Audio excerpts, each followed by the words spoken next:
Bonjour à tous. Si vous envisagez de vous rendre en Suisse, nous allons faire un point aujourd'hui sur l'accessibilité de cette destination et sur les réseaux de transport sur place. Pour en parler, j'ai le plaisir de retrouver Luc Berthold, responsable relations publiques chez Suisse Tourisme en France. Bonjour Luc. Bonjour.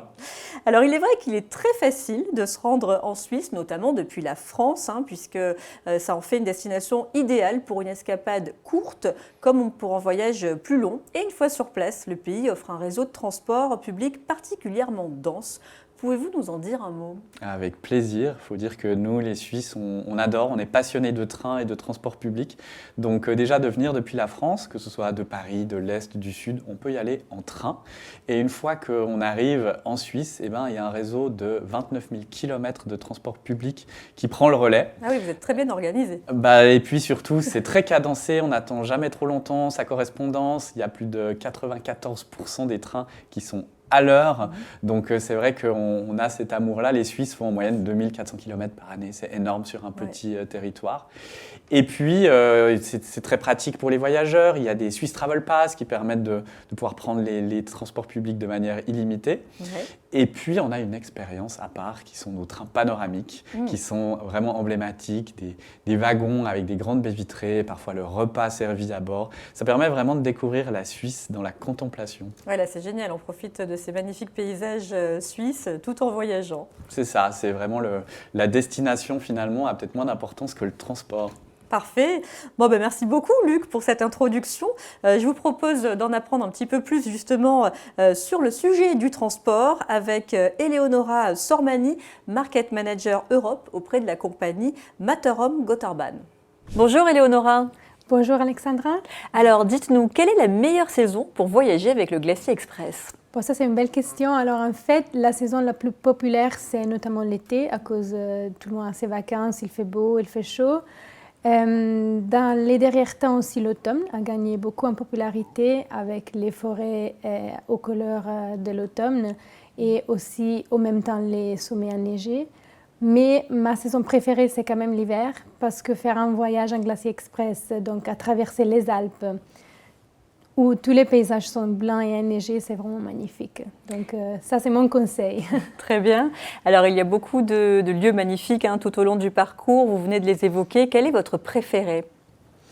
Une autre demande très difficile. Alors, en fait, j'aime bien le contraste qu'il y a entre la vallée des Conches, en haut-vallée, avec la vallée de Zermatt, parce que la première partie, la vallée des Conches, est très spacieuse, très large. C'est une vallée, la vallée du Rhône. Et il y a beaucoup de petits villages avec l'architecture typique du Valais, avec ces petits chalets en bois. Et après, la vallée de Zermatt est complètement différente. Donc, c'est tout à côté, mais c'est une vallée très étroite où il y a de la place que pour la rivière, le chemin de fer et la route. Et le reste, c'est les montagnes. Donc, ça, c'est un joli contraste. Merci pour ce conseil. Alors, le trajet total dure 8 heures. Mais est-ce qu'on peut faire des petits tronçons ?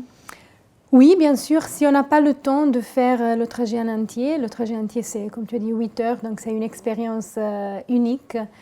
On peut bien évidemment aussi faire des tronçons partiels. Ça dépend beaucoup de comment est-ce que le concept du voyage en Suisse il est. Est-ce qu'on a un circuit, un autocar ou bien on est des voyageurs individuels qui sont flexibles par rapport à leur programme. En général, ça dépend aussi, on a déjà vu peut-être Zermatt et donc on veut découvrir les Grisons ou le contraire. Ça dépend de beaucoup de choses, mais c'est bien sûr possible, oui. C'est possible, donc c'est un petit peu à la carte. Oui, c'est à la carte. Et pour réserver ces billets, y a-t-il des différences entre justement les voyageurs individuels et les groupes ?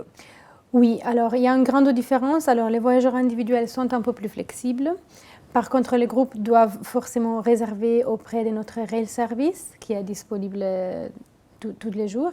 Mais en général, qu'est-ce qu'il faut avoir pour pouvoir voyager en Glacier Express ? C'est toujours un billet qui dépend de la distance voyagée, donc quel trajet on fait, quel tronçon on choisit de voyager.